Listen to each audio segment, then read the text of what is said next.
गुरुवार रात को कांग्रेस पार्टी ने झारखंड में होने वाले राज्यसभा चुनाव को लेकर अपने उम्मीदवार की घोषणा की और प्रणव झा को झारखंड में कांग्रेस पार्टी का उम्मीदवार बनाया।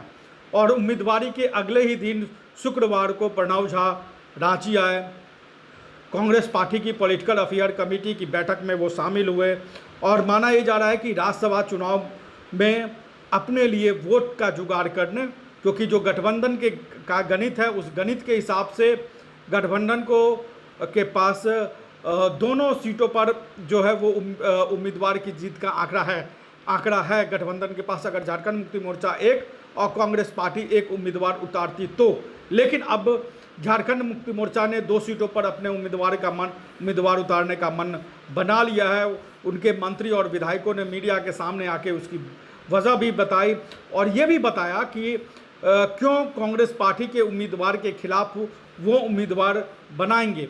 इसके पीछे की पहली वजह तो उन्होंने बताई कि बीजेपी को रोकना है, इसलिए कांग्रेस पार्टी के उम्मीदवार के खिलाफ में झारखंड मुक्ति मोर्चा उम्मीदवार उतारेगी।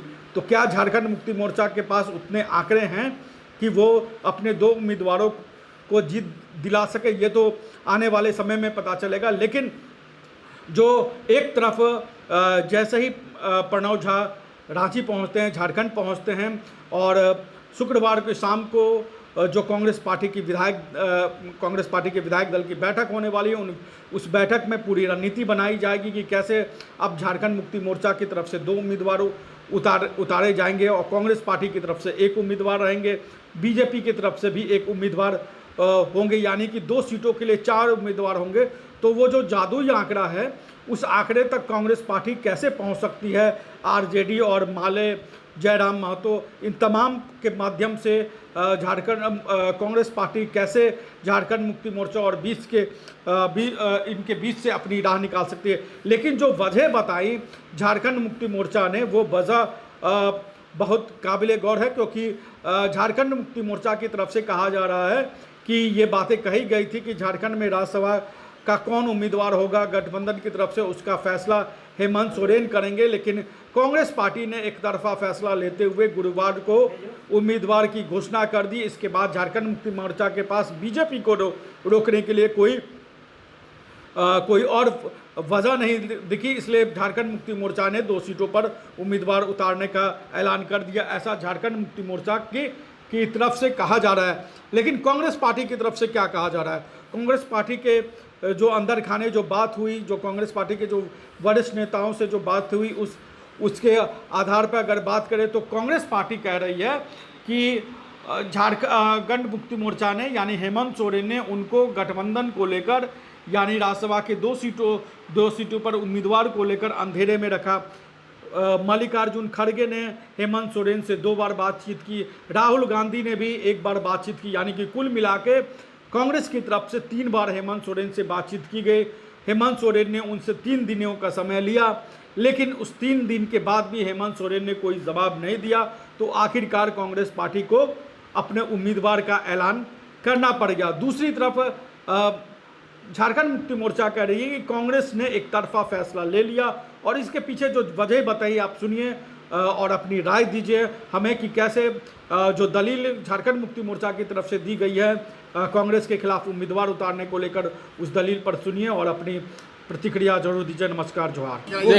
देखिए जेएमएम के जितने भी कार्यकर्ता हैं सबकी भावनाओं को ध्यान में रखते हुए ये निर्णय लिया गया कि जेएमएम 2 सीटों पर चुनाव लड़े और इसके लिए हम लोगों ने माननीय केंद्रीय अध्यक्ष को अधिकृत कर दिया है कि वो अंतिम निर्णय लेंगे। हम लोगों ने अपनी राय दी है कि 2 सीट पर हम लोग को चुनाव लड़ना चाहिए, क्योंकि जो बातें आई हैं उस तरह होता नहीं है कि पहले तो ये कहा गया कि मुख्यमंत्री तय करेंगे, उनके पसंद का प्रत्याशी होगा, लेकिन अचानक से विदाउट कंसेंट कांग्रेस के प्रत्याशी का नाम घोषित हो गया है ना।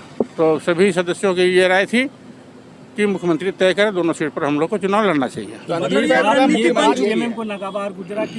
ने बिना कंसेंट अपने उम्मीदवार के नाम देखिए कर्ताओं के स्पष्ट राय है कि 2 सीट पर जेएमएम को लड़ना चाहिए चुनाव। हम लोग जितने भी हम लोग बैठक में थे, हम लोगों ने ये भावना से अवगत करा दिया है माननीय मुख्यमंत्री जी को, क्योंकि ये गठबंधन के नेता हैं, इसलिए हम उनको अधिकृत कर दिया गया है कि आप अंतिम फाइनल निर्णय लेंगे, लेकिन लड़ना चाहिए दोनों सीट पर। फाइनल डिसीजन कब तक आ सकता है? रणनीति बन गई। फाइनल डिसीजन मुख्यमंत्री का कब तक आ सकता है? दादा, दोनों सीटों पर चुनाव लड़ने की रणनीति बन गई है। हाँ, भाजपा को रोकने के लिए, क्योंकि तीसरे प्रत्याशी तो आना निश्चित है। भाजपा ने प्रत्याशी देने का घोषणा कर दिया है कि प्रत्याशी देंगे, तो भाजपा को रोकने के लिए आवश्यक है कि जेएमएम दोनों सीटों पर चुनाव लड़े। सीएम का डिसीजन कब तक आएगा? क्या कुछ अब अभी हम लोगों ने अधिकृत किया है हमको, अब माननीय मुख्यमंत्री अब तय कर लेंगे। ठीक। प्रत्याशी के नाम की घोषणा कब तक हो जाएगी आपको? अच्छा भाईनाथ जी, मुख्यमंत्री शाम को 4 बजे दिल्ली जा रहे हैं, कहीं सूचना है? नहीं, ऐसी कोई सूचना नहीं है अभी। प्रत्याशी के नाम की घोषणा कब तक हो जाएगी? मुख्यमंत्री जी करेंगे। ये तय हो गया। तो चलिए। उम्मीदवार के नाम की घोषणा कब तक हो जाएगी? वो हम लोग सारे लोग जो झारखंड मुक्ति मोर्चा का पूर्व में भी परंपरा रहा है कि जो केंद्रीय अध्यक्ष होते हैं उन्हीं को हम लोग अधिकृत सारे लोग किए। तो नाम पर भी मंथन हुआ क्या? नाम वो बाद में बताएंगे। तो ये क्या कांग्रेस ने भी उम्मीदवार दे दिया है, तो ऐसे में फिर कांग्रेस ने भी तो उम्मीदवार दे रखा है। ठीक है, देखेंगे। अभी हम लोग का जो स्टैंड है यही है। चलिए।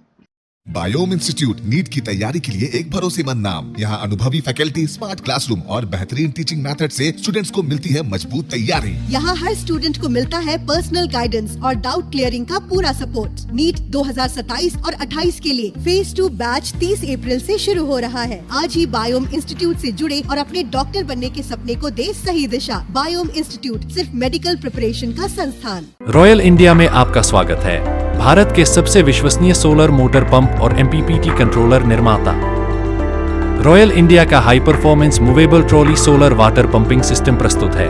बेहतर दक्षता के लिए डिजाइन किया गया और आसानी से ले जाने योग्य। सरकारी परियोजनाओं के लिए अनुमोदित देश भर के कॉन्ट्रैक्टर्स और एजेंसियों की पहली पसंद। एमएनआरई द्वारा अनुमोदित, उल प्रमाणित, उद्योग मानकों के अनुरूप स्वदेशी उत्पाद। सार्थक ऊर्जा समाधान के लिए हमारे साथ साझेदारी करें। आज ही संपर्क करें।